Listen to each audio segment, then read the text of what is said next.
the last stream, we were working on crafting up this guy right here, the Sentient Sword from Blood Magic. The whole point of that was to allow us to fill our common Tartaric gem with 350 wills. We needed those to be able to craft up these large bloodstone bricks, which in turn have allowed us to build the tier 4 blood altar, which allowed us to make the master blood orb. And at the end of the last stream, we made some more of these worn stone paths, increasing our incense altar to the maximum efficiency, giving us 200% life points every single time we deposit with our sacrificial dagger. Now, between streams, what I've gone ahead and done, at the behest of the Twitch chat, is I have tried to eat a multitude of different foods that we've not yet tried.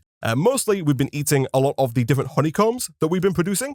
And so now, if we quickly grab the food book here, we can see that we have the maximum 10 hearts. So we've gained the full 10 hearts. You'll see that right now at the bottom, we have 10 orange hearts.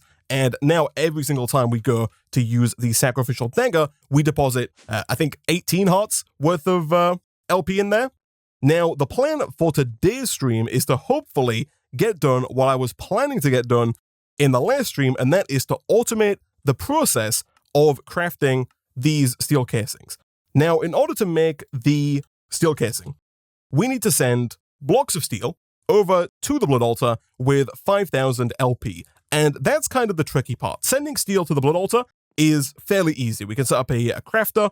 We can have it automatically send steel whenever we request it. The hard part is getting the 5,000 LP, because that means we have to somehow automate the production of life points in a way that's not just us going down the elevator, jumping back up, right-clicking, and repeating that over and over and over again.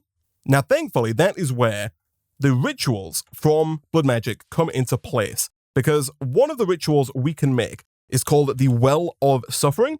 Quite an ominous ritual, but essentially, this ritual attacks mobs within its damage zone and puts the harvested blood into the nearby blood altar. So essentially, what we can do with this is we can place this near our current blood altar, and in doing so, if we have mobs spawn close by to the Well of Suffering, the Well of Suffering will kill those mobs and transform their life essence into LP that will be deposited into the blood altar.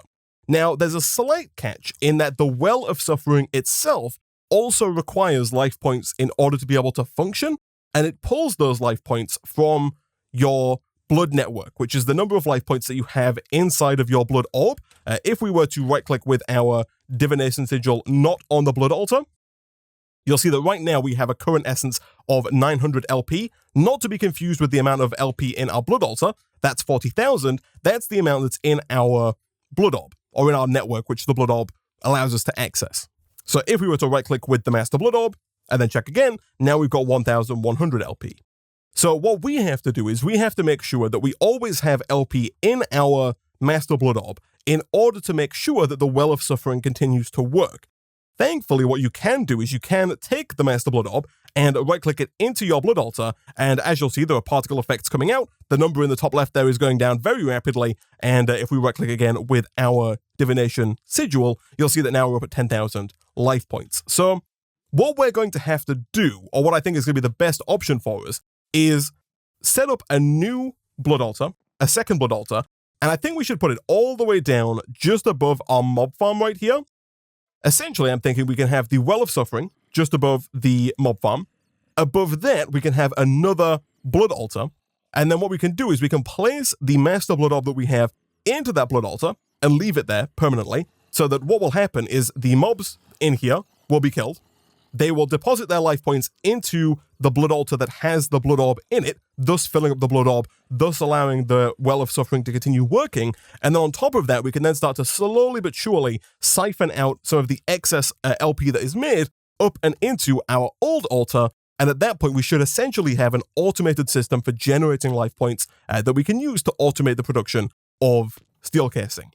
That's the plan. To get started, we need to get a few things. We need a master ritual stone, which is this guy right here. All rituals require a master ritual stone. Fairly easy to make. It is 4 obsidian, 4 ritual stones, and 1 blood orb of any tier. We do, of course, require the ritual stones. The ritual stones also fairly easy, 4 obsidian, 4 reinforced slates, and any blood orb.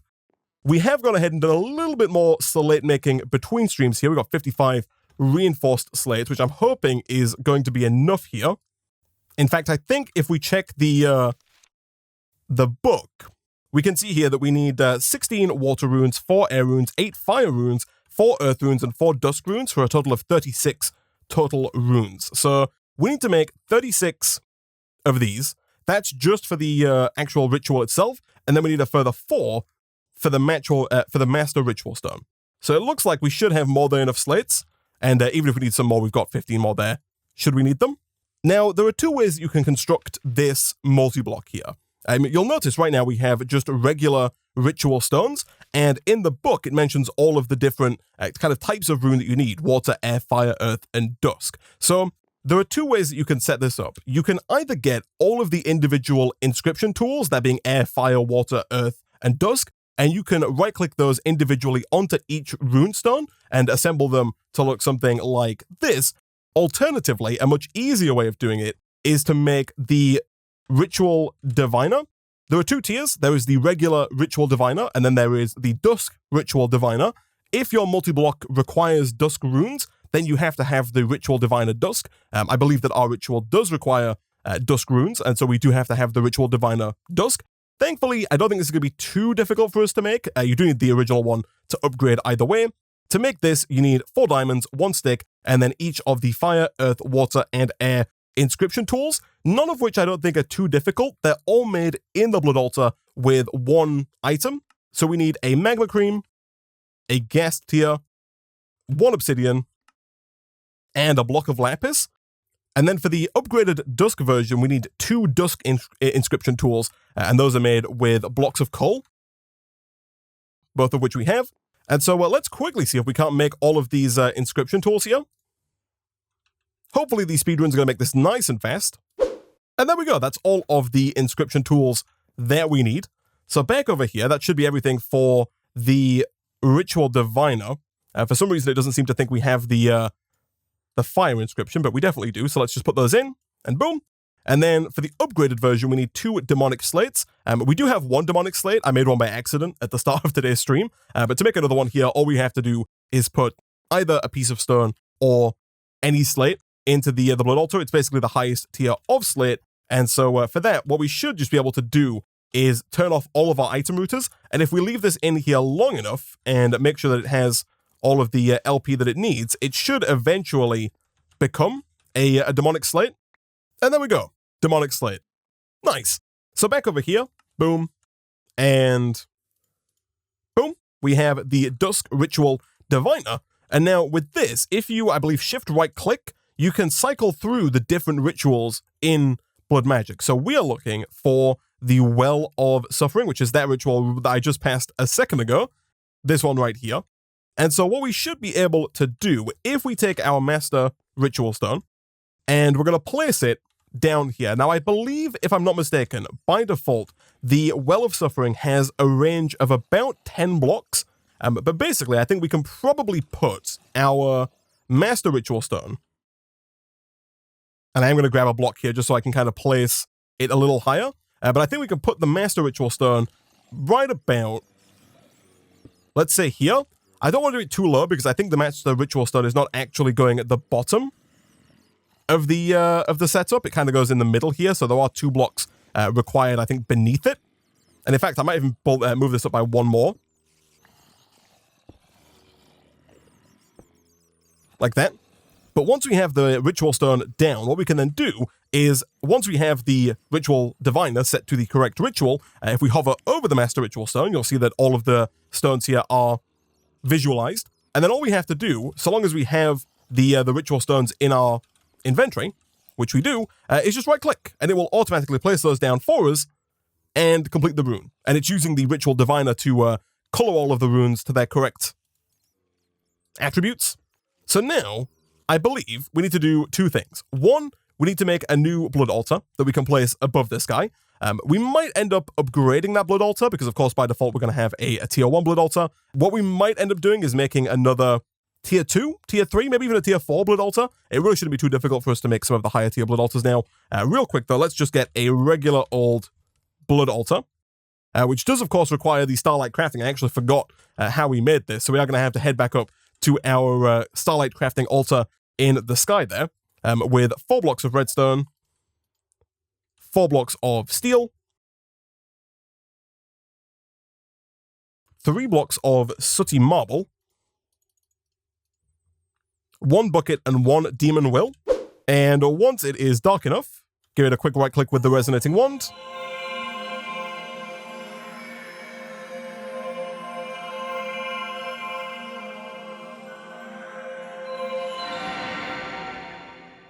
and boom, we have our next blood altar.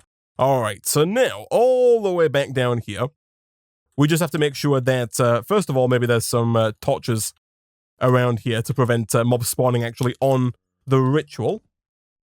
But then all we have to do is place the altar just a few blocks above the master ritual stone. Again, I think we can go quite far up here. I'm going to put it for now, maybe right about there. We can always build a little bit of an altar, like a higher tier altar, I should say, around that in the future. Now, in order to actually get this to work, we have to activate the ritual. And to do that, we need a weak activation crystal. This guy right here activates low-level rituals. The book does mention that later on in the packs, or later on in the mod's development, there were going to be different tiers of activation crystal, but right now these are not implemented in the mod. There's only the weak activation crystal, which is good for us because the weak activation crystal is fairly easy to make. It is 1 lava crystal with 10,000 LP in a tier 3 altar, and the lava crystal is just 3 buckets of lava, 1 diamond, 2 obsidian, 2 glass, and 1 blood orb, all of which we should be able to do fairly easily just as soon as we grab 3 buckets of iron, turn those into 3 buckets of lava, boom, and boom. Let's go stick that into our blood altar. And boom, we have a weak activation crystal. And so now, I believe, if we right-click on the Master Ritual Stone, you feel a push, but are too weak to perform this ritual. Okay, so I think the trouble here is that we don't have enough LP in our blood network right now. We currently have 10,000, which might not be enough. Let me try filling this up just a little bit more. A rush of energy flows through the ritual. So we had 50,000 LP in our system. We now have 11,000. So it looks like it used 40,000 to get that started, but you'll see that slowly but surely here, all of the mobs are taking damage, and all of that damage is being converted into essence. Look at that, we're already up at 10,000. The blood altar here is already full. So we need to do a few things. One, we need to put our Master Blood Orb in the ritual, because right now, if I keep right-clicking here, you'll see that our life points are going down, and that's because every time the ritual does a tick of damage to the mobs, you'll see it's occasionally dealing damage to these mobs here. Every time the ritual does a tick of damage to these mobs, it uses, I think, 20 LP to do so. Now, thankfully, you get a lot more than 20 LP back every time it happens, especially when you have a ton of mobs in here, so it's very much so worth it. The book does say that they drop items, which is definitely true. There are a bunch of items in there, and so we are going to have to set up some kind of system to collect all those items. But before we do that, let's have a look at upgrading the blood altar. There are a few things we want to do here. One, we of course want to put our Master Blood Orb in there to make sure that it is always full up, and the Well of Suffering can continue to do its work, thus kind of creating a closed loop here. But on top of that, we want to put down some runes of capacity to increase the capacity of this blood altar, but even more important than that, we can create some runes of sacrifice. That being these guys right here. They function in a very similar way to the runes of self-sacrifice, but instead of giving you extra LP when you put blood into the blood altar, you get extra LP when anything else puts blood into the blood altar. So the more runes of sacrifice we have around this blood altar right here, the more life points we're going to get for every single tick of damage that the Well of Suffering does. So to make these, we need regular blank runes, 4 stone, 2 gold, a blood orb, and then a reinforced slate. Thankfully, we have some reinforced slates left over from earlier, and thankfully, blank runes are also fairly easy to make, and we also have some regular blank slates as well. So I think we'll probably look at getting a tier 3 altar, the one with the glowstone here, and that's going to require 28 runes. So I've placed down 8 runes of sacrifice here, so we now have a tier 2 blood altar that currently has 0 LP in it, and if we right-click here, you'll see that our current soul network, which is what it's called here, if we go back a few pages The soul network is what refers to the number of life points kind of quote-unquote in the blood orb.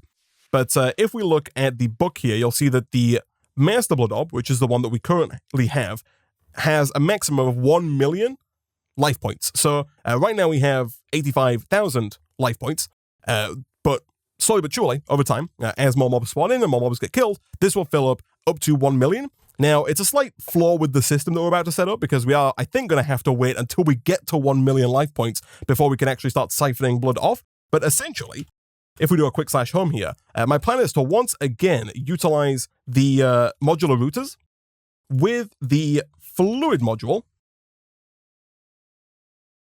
This time we're going to go with the Mark II module to move fluids automatically from the blood altar at the bottom of the world up to our quote-unquote main blood altar that we have over here, the one that we're going to use to automatically create steel casing. So essentially, we're going to go ahead and create one of these Mark II fluid modules, which I don't think is going to be too difficult for us here. Boom. Much like with the Mark II sender modules and the Mark II puller modules we've used before, these should be able to just right-click and then wirelessly send fluids from the modular router that we're going to have at the lower end of the world up into here.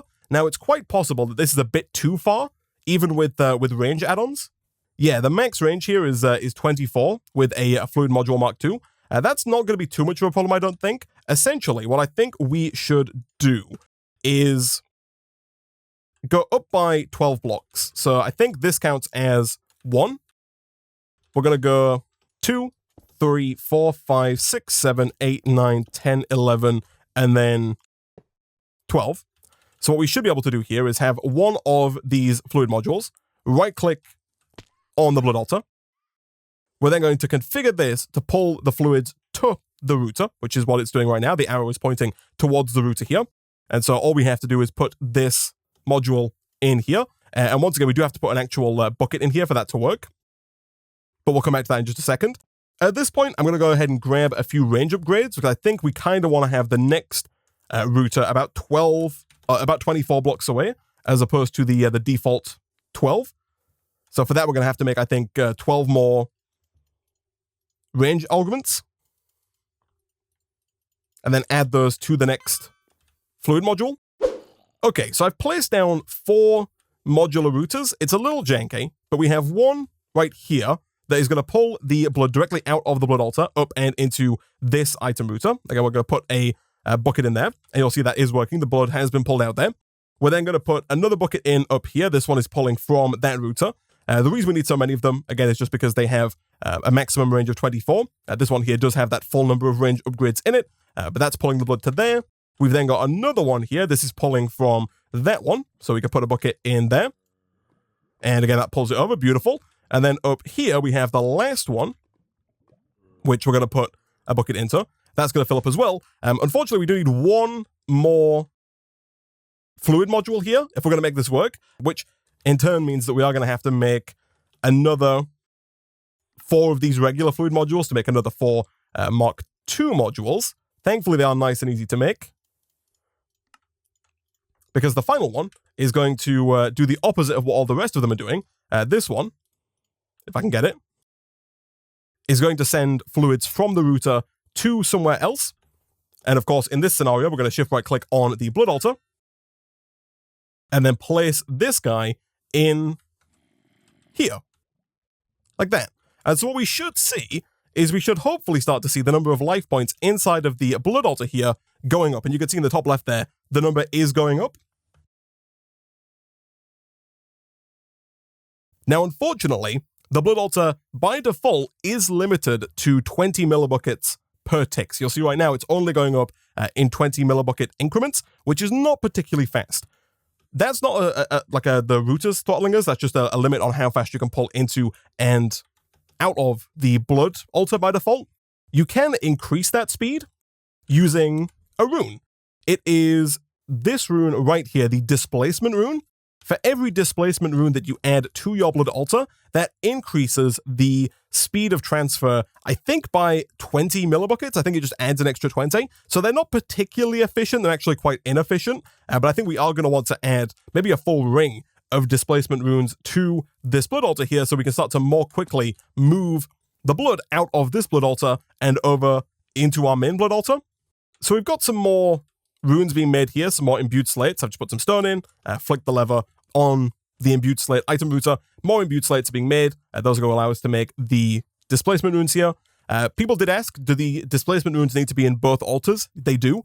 Again, it's a limit on both the insertion and the extraction. So however many Displacement Runes we put into the altar down there, we also have to put into this altar up here. Otherwise, there's going to be a bottleneck somewhere along the line. So we want to make sure we have the same number of Displacement Runes in both altars. And so what I think I'll do between streams, chat, is I'll continue to work on getting more imbued slates, and then hopefully at the start of the next stream, we'll have what it takes to make a bunch of Displacement Runes to really speed this up. For now, though, I do want to get kind of the final piece of the puzzle here up and running, and that is the refined storage element of all of this. So if we quickly get another network transmitter and network receiver, both of which really shouldn't be too difficult for us to make. We do need 2 more of the destruction and construction cores here. Thankfully, both of them are now automated, so we can just request those from our system. Boom. And boom. And just like before, we'll have our network transmitter. I guess for now, we'll put it right about here. We're almost certainly going to have a 3rd network transmitter in the future, so we've always got that spare slot there should we need it. And then over here, we'll have our network receiver, I think probably right about here. I might do some work between streams to kind of reorganize some of these item routers, because of course we could have these kind of under here if we wanted to make it look a little nicer. But in general, we want to get a crafter. We want to put that crafter directly above this item router, like so. We'll then grab a cable, of course, to connect these up, like that. We also need a network card. And just like before, we're going to shift right click on the receiver and then place that into the transmitter, like so. Again, that's going to increase our refined storage system's power usage. We're up at 258 FE per tick, which I think for now should be fine. Then, of course, inside of our pattern grid, we can teach our system how to make the steel casing, like so, in code. Just telling it that putting a block of steel into the block below that crafter over there is going to work. And so over here, all we have to do is put in this guy. And then from there, we're going to have to pick one of these 3 item routers to kind of be the one that does the auto crafting. Because we do run into a bit of a problem here, and that's that you can't, it's not easy at least, to auto craft the making of all of the different types of runes, or slates, sorry. So I think what we're going to have to do is maybe for now leave this router as the one that does the crafting. So we'll grab an import bus, also known as an importer. We'll place that on here. Again, I'll do some rewiring between streams to make this look a little less janky, but just to get the proof of concept down, we can then run this across to here. That's going to connect that up. So now it's going to start pulling all of the imbued slates out of there, and all we have to do is make 1 steel casing. Chat is telling me that I can just drag this over here, and you totally can. I did not know that. Thank you, chat. So if you want to whitelist something in the puller module, or in any of the modules, I guess, you can just drag it from JEI over into here. So now in here, we have both imbued slates and steel casing whitelisted. Going forward, if there's anything else we want to get whitelisted, to auto-craft with the blood altar, we can just add it to this puller module, and it's going to get automatically pulled out via the puller module, and then imported to the system via the importer. And so now going forward, obviously right now the blood is moving very slowly into the altar, but the idea is that going forward, if we want, we can go into our system. We can go ahead and request 1 steel casing. It is saying that we're out of blocks of steel. I would assume that means that we've used the wrong block of steel in our crafting. Yeah, so I did shift click in the recipe here, which is why that's gone wrong. Essentially, all we have to do is change this block of steel here. Encode.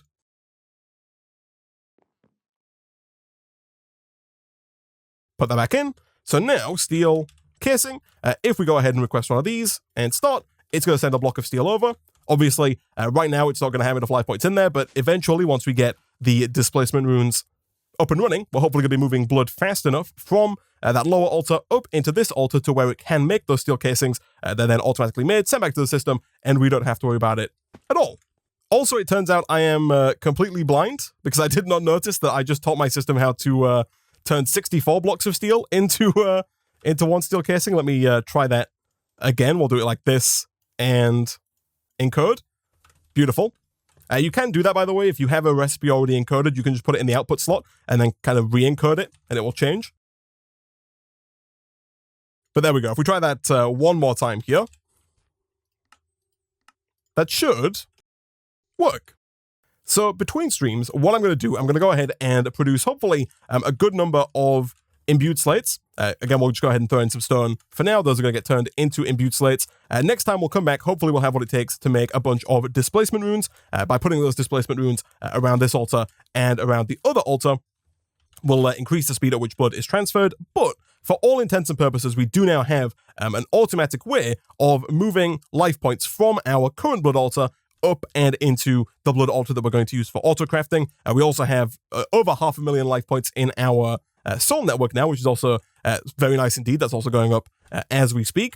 Because we're so far away, the mobs should keep spawning in. One last thing that we do need to do, though, is we do need to begin collecting all of the mob drops. Otherwise, things are going to get potentially a little bit laggy here. Now, we do use modular routers a lot, but I do know that there is a vacuum upgrade. Unfortunately, the maximum range of the vacuum upgrade is only 12 blocks, and so we would need more than one of these.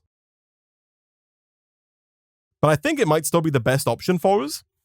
Chat is telling me that that vacuum upgrade is 12 blocks in each direction. So if we put it just in the middle, then that could actually do the whole area with one router. Let's give this a try. If we put this guy down, let's say right here, and then put the we are gonna have to add actually to the range on that, right? Because we need range augments, 6 of them, I believe. Like that.